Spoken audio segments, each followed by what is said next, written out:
Assalamualaikum warahmatullahi wabarakatuh. Kami dari anggota kelompok 2 akan mempresentasikan tentang audit atas fungsi pengadaan.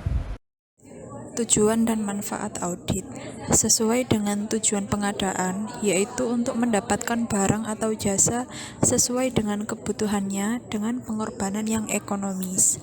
Tujuan audit atas fungsi pengadaan ini adalah untuk melakukan penilaian secara menyeluruh mengenai apakah pengadaan tersebut telah mampu untuk memenuhi kebutuhan akan barang atau jasa perusahaan dengan pengorbanan yang minimal sesuai dengan ketentuan peraturan yang berlaku.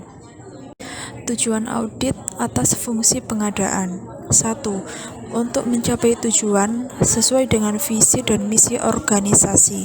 2. Menilai ekonomisasi, efisiensi, dan efektivitas pengadaan, serta melindungi aset atau dana perusahaan dari pemborosan, kesalahan pengelolaan, penyalahgunaan, dan berbagai bentuk penyimpangan lainnya. 3. Mendorong pengembangan dan pemeliharaan manajemen informasi pengadaan yang dapat diandalkan serta pengungkapan informasi tersebut dalam laporan periodik, termasuk pemenuhan kewajiban akuntabilitas. 4. Memastikan bahwa aktivitas pengadaan telah sesuai dengan ketentuan dan peraturan yang berlaku. Ruang lingkup audit. Audit atas fungsi pengadaan melakukan penilaian atas keseluruhan fungsi pengadaan, baik organisasinya, pedoman, atau peraturan yang menjadi panduan pengadaan, perencanaan, proses, dan penyelesaian pengadaan, atau penerimaan barang atau jasa. Langkah-langkah audit. Ada beberapa langkah dalam pengauditan. Yang pertama yakni perencanaan audit, kemudian pengumpulan dan evaluasi temuan audit, yang ketiga pelaporan, dan dilanjutkan dengan tindakan hasil audit.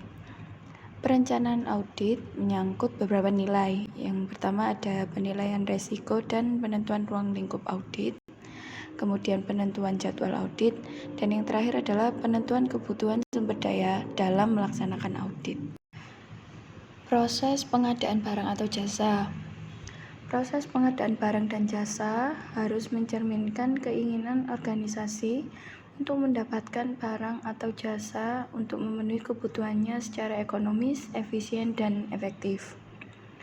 Secara umum, proses pengadaan barang diawali dengan perencanaan, pelaksanaan, pelaporan, dan evaluasi atas aktivitas pengadaan.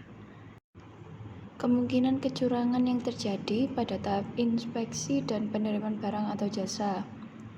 Yang pertama adalah kuantitas atau volume pekerjaan atau barang yang diserahkan tidak sesuai dengan kontrak.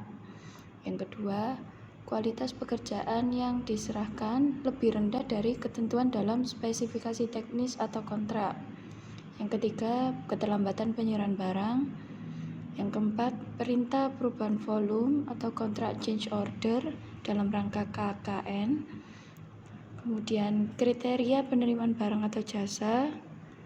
Kemudian jaminan pasca jual yang palsu. Dan yang terakhir adalah data lapangan yang dipalsukan. Perencanaan pengadaan. Perencanaan pengadaan mencakup penentuan kebutuhan atas barang atau jasa dalam operasional perusahaan, baik tingkat kualitas, kuantitas, dan penentuan waktu kapan barang atau jasa tersebut harus tersedia. Pelaksanaan pengadaan. Aktivitas yang terlibat sesuai dengan tingkat kompleksitas proses pengadaan, jenis barang atau jasa yang akan dibeli, dan besarnya anggaran. Pengendalian yang ketat dilakukan untuk memastikan tidak ada kesalahan dalam menentukan pemasok terpilih dan harga atas barang atau jasa yang dibutuhkan. Pelaksanaan kontrak penyerahan barang.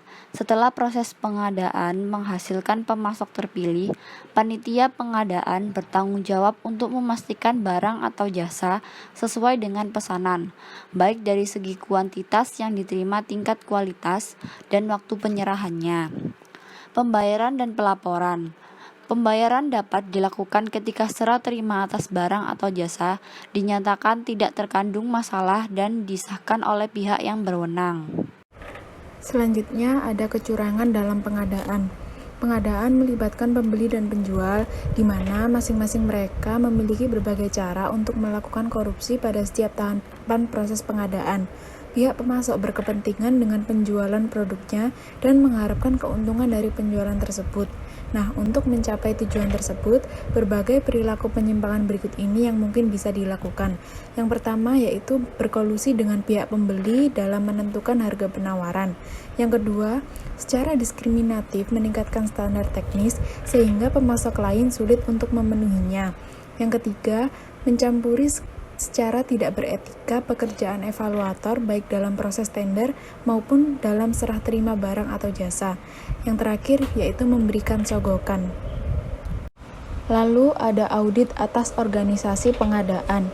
Pertimbangan penempatan suatu fungsi dalam struktur organisasi berkaitan dengan cakupan tugas, tanggung jawab, dan wewenang yang melekat pada fungsi tersebut. Setiap perusahaan memiliki pertimbangan tersendiri menempatkan suatu fungsi dalam struktur organisasinya, tergantung pada kompleksitas operasional dan peran penting fungsi tersebut dalam keunggulan bersaing organisasi. Efektivitas penempatan fungsi dalam struktur organisasi dapat dinilai dari keleluasaan fungsi tersebut dalam pengambilan keputusan sesuai dengan kewenangan yang diberikan. Maksimalnya, peran yang bisa dijalankan sesuai dengan alokasi sumber daya yang diterima dan besarnya kontribusi yang dapat diberikan pada keberhasilan perusahaan dalam membangun kinerja terbaiknya. Audit atas perencanaan pengadaan. Perencanaan pengadaan dimulai dari identifikasi kebutuhan setiap unit pengguna atas barang atau jasa. Perusahaan harus memiliki daftar kebutuhan barang atau jasa yang memuat tentang spesifikasi, kuantitas kebutuhan, standar kualitas, dan waktu penggunaannya. Pada perusahaan perdagangan, daftar ini dilengkapi dengan batas stok maksimum dan minimum, barang yang dipungut PPN atau tidak. Dengan daftar ini, perusahaan dapat terhindar dari beberapa kondisi seperti pembelian yang berlebihan, kelebihan atau kekurangan stok, dana terikat pada barang atau jasa yang belum dibutuhkan, pembelian barang atau jasa yang tidak sesuai dengan standar kualitas. Audit atas pelaksanaan pengadaan. Metode yang secara umum digunakan dalam pengadaan adalah pembelian langsung, petunjukan langsung, tender terbatas, dan tender terbuka. Kompetensi adalah dasar dari pengadaan yang memastikan bahwa perusahaan mendapatkan barang atau jasa terbaik melalui pesaing dalam tender. Teknologi yang mendukung proses pengadaan atau jasa barang yaitu electronic procurement atau e-procurement. Audit atas pembayaran dan pelaporan. Pembayaran dan pelaporan adalah bagian akhir dalam proses pengadaan. Tahap ini menyangkut penyelesaian kewajiban organisasi kepada pihak pemasok dan bertanggung jawab komite pengadaan atas tugas, wewenang, dan tanggung jawab yang diberikan kepadanya. Untuk memenuhi kebutuhan internal, cross-check, fungsi kasir atau bendahara harus terpisah dari fungsi pencatatan dan operasional. Setiap pembayaran terhadap pemasok harus berdasarkan tagihan dari pemasok, dilengkapi dengan pemberita acara, serah terima barang atau jasa yang menyatakan bahwa barang atau jasa yang diserahkan oleh pemasok telah sesuai dengan spesifikasinya dan dinyatakan dapat diterima oleh bagian verifikasi dan menerima barang jasa dari panitia pengadaan. Jika pembayaran yang dikaitkan dengan pekerjaan yang belum selesai, tagihan yang disampaikan oleh pemasok harus dilengkapi dengan laporan perkembangan proyek yang telah disetujui oleh petugas verifikasi dari pihak organisasi. Kewajiban terakhir dari panitia pengadaan adalah pembuatan laporan pengadaan kemampuan memperoleh barang atau jasa sesuai dengan spesifikasi yang telah ditentukan dan besarnya dana yang diserap dalam pengadaan tersebut. Kekurangan yang mungkin terjadi pada tahap pembayaran dan pelaporan. 1. Pembayaran yang tidak sesuai dengan kemajuan fisik. 2. Pembayaran fiktif. Ketiga, kekurangan pemungutan dan penyetoran pajak atau PNBP. Keempat, pelaporan yang tidak dilaksanakan. Kelima, pelaporan yang tidak sesuai dengan keadaan. Keenam, pelaporan yang tidak lengkap. Ketujuh, pelaporan yang tidak sesuai dengan peraturan. Dan terakhir, tidak dibuat berita acara pembayaran. Sekian presentasi dari kelompok kami, kurang lebihnya mohon maaf. Terima kasih. Wassalamualaikum warahmatullahi wabarakatuh.